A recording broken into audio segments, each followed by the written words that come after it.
Hello, and welcome back to Story Time with Eric Zimmer. I hope you enjoyed me reading Matilda. I got another Roald Dahl book. And this one was written for young adults, but I'm sure children can listen to it too. And this is one I'm going to read before I read some of his other classics like James and the Giant Peach, Charlie and the Great Grass Elevator, and Danny the Champion of the World, and The Witches and BFG, and so on and so forth. This one I'm going to read as a short story. It's like a modern day Robin Hood. That's all I'm going to say about it. The Wonderful Story of Henry Sugar. I don't want to tell you what it's about, because that's why I'm here to read the story. But it's a great story too. Very interesting plot. You ready? You sure? Alright, let's begin. The Wonderful Story of Henry Sugar by Roald Dahl.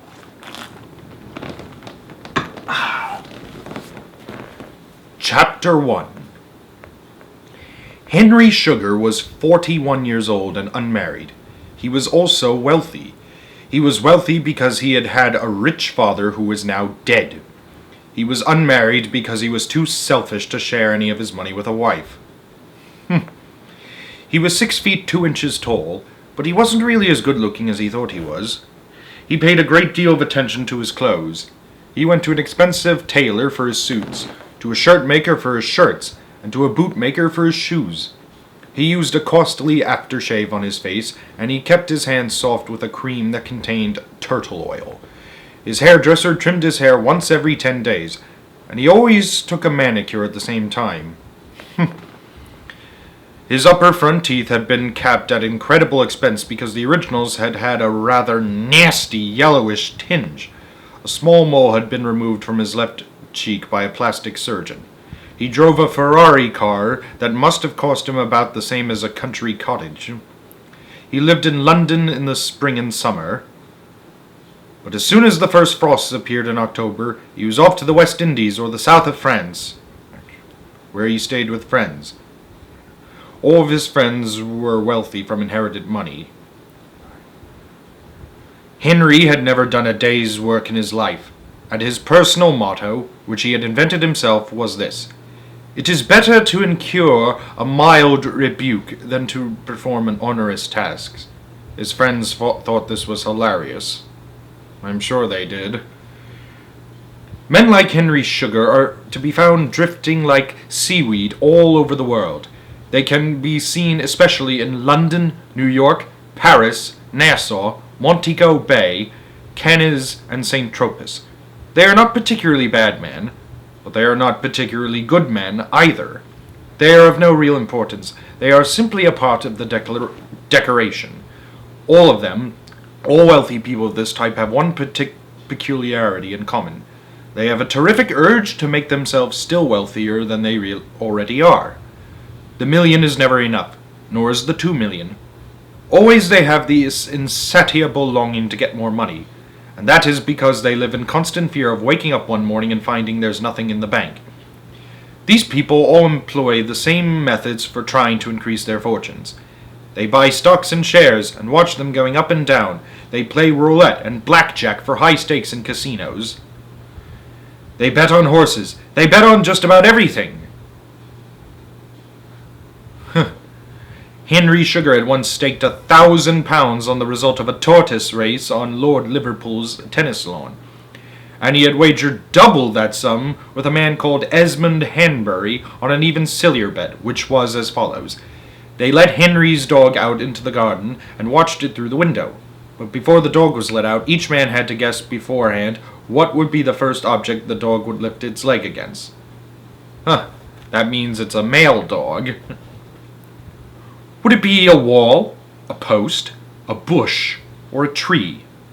Esmond chose a wall. Henry, who had been studying his dog's habits for days with a view to making this particular bet, chose a tree, and he won the money.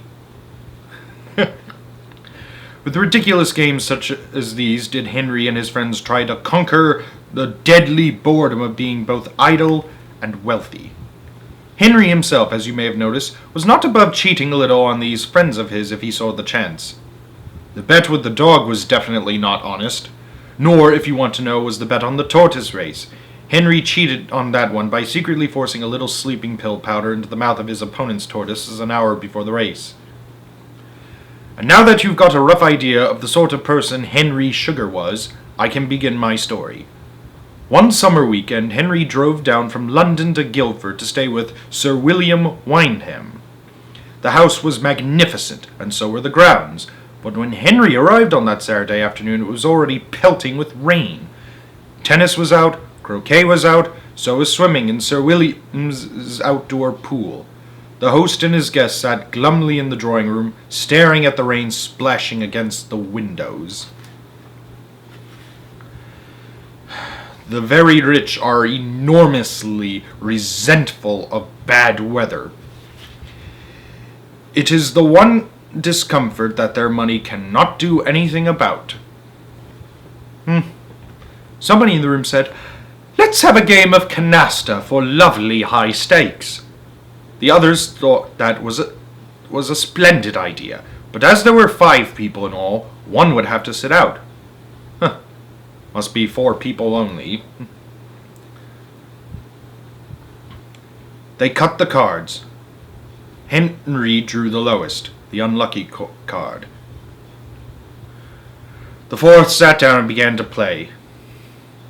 Henry was very annoyed at being left out of the game. He wandered out of the drawing room into the great hall. He stared at the pictures for a few moments, and then he walked on through the house, bored to death and having nothing to do. Finally, he mooched into the library. Sir William's father had been a famous book collector, and all 4 walls of his huge room were lined with books from floor to ceiling. Henry Sugar was not impressed. He wasn't even interested. The only books he read were detective novels and thrillers. He ambled aimlessly round the room, looking to see if he could find any of the sort of books he liked. But the ones in Sir William's library were all leather-bound volumes with names on them like Balzac, Ibsen, Voltaire, Johnson, and Pepys. Boring rubbish, the whole lot of it, Henry told himself. And he was just about to leave when his eye was caught and held by a book that was quite different from all the others. It was so slim he would never have noticed it if it hadn't been sticking out a little from the ones on either side. And when he pulled it from the shelf, he saw that it was actually nothing more than a cardboard-covered exercise book, of the kind children use at school. The cover was dark blue, but there was nothing written on it. Henry opened the exercise book. On the first page, hand-printed in ink, it said, "A report on an interview with Imrat Khan, the man who could see without his eyes, by John F. Cartwright, M.D., Bombay, India, December of 1934. That sounds mildly interesting, Henry told himself. He turned over a page. What followed was all handwritten in black ink. The writing was clear and neat. Henry read the first 2 pages standing up. Suddenly he found himself wanting to read on.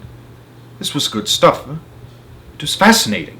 He carried the little book over to a leather armchair by the window and settled himself comfortably. And he started reading again from the beginning.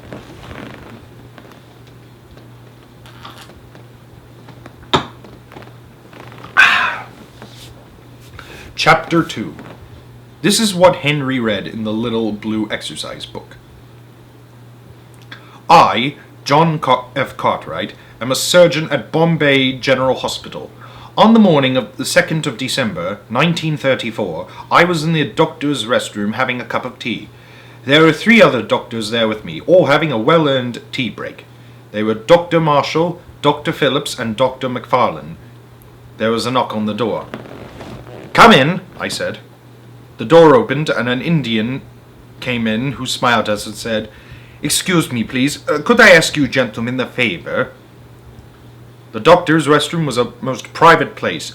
Nobody other than a doctor was allowed to enter it except in an emergency. This is a private room. Dr. McFarlane said sharply. Yes, yes, he answered. I know and I am very sorry to be bursting in like this, sirs, but I have a most interesting thing to show you. All four of us were pretty annoyed, and we didn't say anything. Gentlemen, he said, I am a man who can see without using his eyes. We still didn't invite him to go on, but we didn't kick him out either.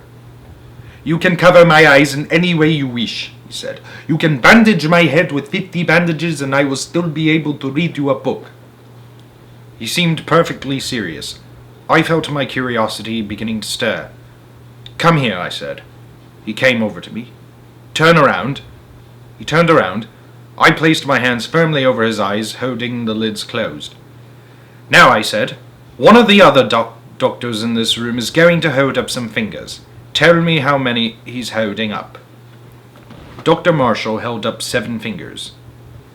7, the Indian said. Once more, I said. Dr. Marshall clenched both fists and hid all his fingers. No fingers, the Indian said. I removed my hands from his eyes. Not bad, I said. Hold on, Dr. Marshall said. Let's try this. There was a doctor's white coat hanging from a peg on the door. Dr. Marshall took it down and rolled it into a sort of long scarf. He then wound it around the Indian's head and held the ends tight at the back. Try him now, Dr. Marshall said. I took a key from my pocket. What is this? I asked. A key, he answered. I put the key back and held up an empty hand. What is this object? I asked him. There isn't any object, the Indian said. Your hand is empty. Dr. Marshall removed the covering from the man's eyes. How do you do it? He asked. What's the trick? There is no trick, the Indian said. It is a genuine thing that I have managed after years of training. What sort of training? I asked. Forgive me, sir, he said. But that is a private matter. Then why did you come here? I asked. I came to request a favor of you, he said. The Indian was a tall man of about 30, with light brown skin the color of a coconut. He had a small black mustache. Also, there was a curious matting of black hair growing all over the outsides of his ears. He wore a white cotton robe, and he had sandals on his bare feet. You see, gentlemen, he went on, I am at present earning my living working in a traveling theatre, and we have just arrived here in Bombay. Tonight we give our opening performance. Where do you give it? I asked. In the Royal Palace Hall, he answered, in Acacia Street. I am the star performer. I am billed on the program as Imrat Khan, the man who sees without his eyes, and it is my duty to advertise the show in a big way. If we don't sell tickets, we don't eat. What does this have to do with us? I asked him. Very interesting for you, he said. Lots of fun. Let me explain.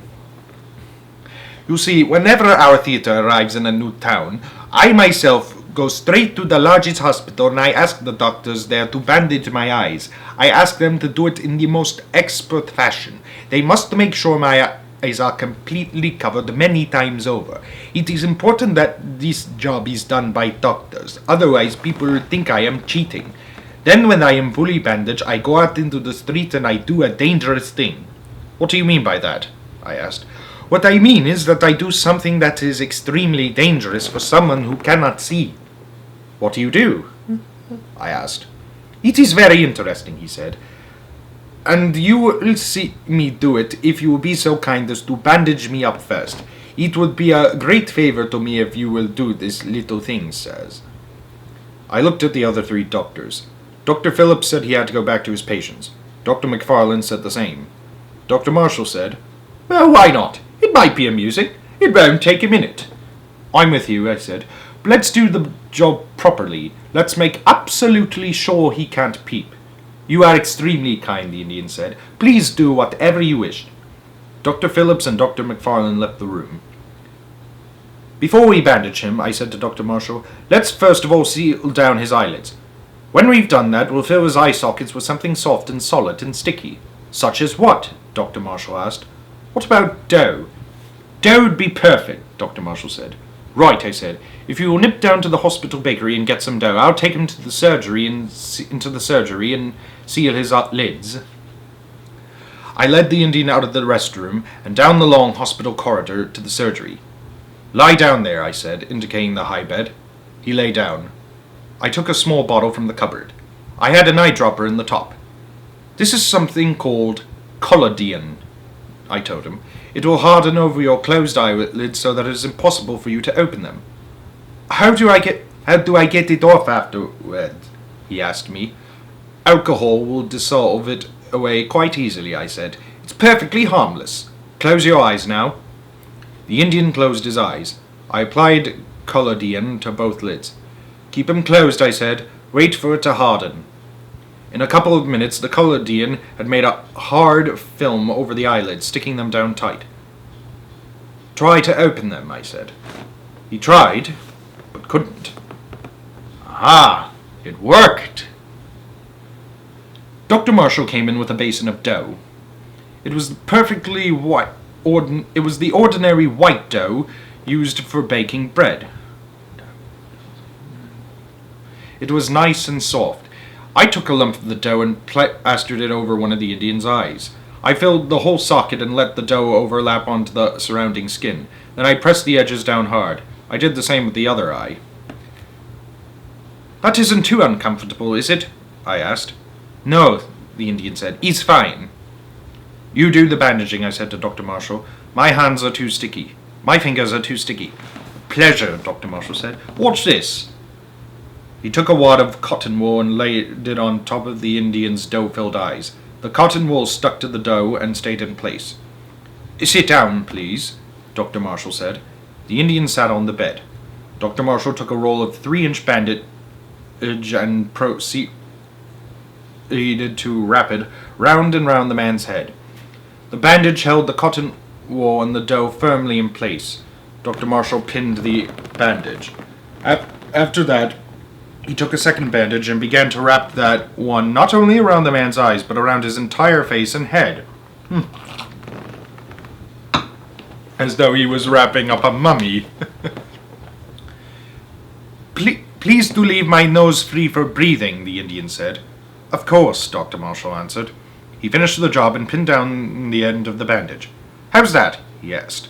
Splendid, I said. There's no way you can possibly see through that. The whole of the Indian's head was now swathed in thick white bandage, and the only thing you could see was the end of the nose sticking out. He looked like a man who had had some terrible brain operation. How does that feel? Dr. Marshall asked him. It feels good, the Indian said. I must compliment you gentlemen on doing such a fine job. Off you go then, Dr. Marshall said, grinning at me. Show us how clever you are at seeing things now. The Indian got off the bed and walked straight out to the door. He opened the door and went out. Great Scott! I said. Did you see that? He put his hand right on the doorknob. Dr. Marshall had stopped grinning. His face had gone suddenly white. I'm going after him, he said, rushing for the door. I rushed for the door as well. The Indian was walking quite normally along the hospital corridor. Dr. Marshall and I were about 5 yards behind him, and very spooky it was to watch this man with the enormous white and totally bandaged head strolling casually along the corridor just like anyone else. It was especially spooky when you knew for a certainty that his eyelids were sealed, that his eye sockets were filled with dough, and that there was a great wad of cotton wool and bandages on top of that. I saw a native orderly coming along the corridor towards the Indian. He was pushing a food trolley. Suddenly the orderly caught sight of the man with the white head and he froze. The bandaged Indian stepped casually to one side of the trolley and went on. He saw it! I cried. He must have seen that trolley. He walked right around it. This is absolutely unbelievable. Dr. Marshall didn't answer me. His cheeks were white, his whole face rich with shocked disbelief. The Indian came to the stairs and started to go down them. He went down with no trouble at all. He didn't even put a hand on the handrail. Several people were coming up the stairs.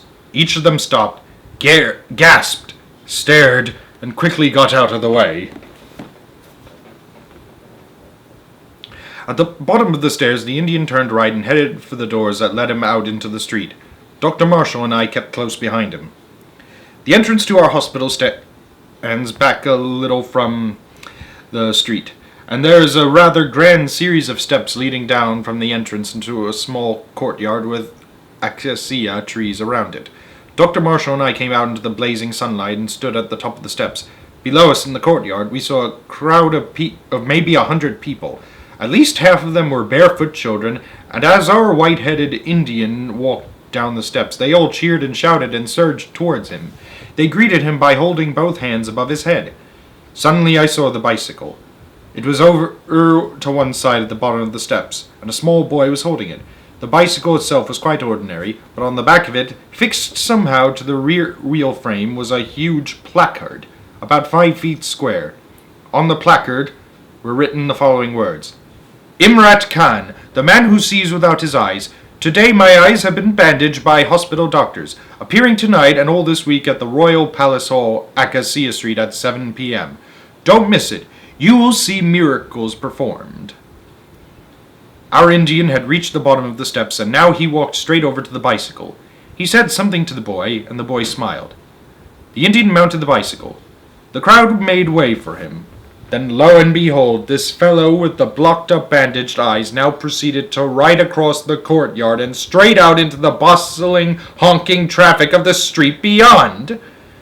The crowd cheered louder than ever. The barefooted children ran after him, squealing and laughing. For a minute or so we were able to keep him in sight. We saw him riding superbly down the busy street with cars whizzing past him and a bunch of children running in his wake. Then he turned a corner and was gone.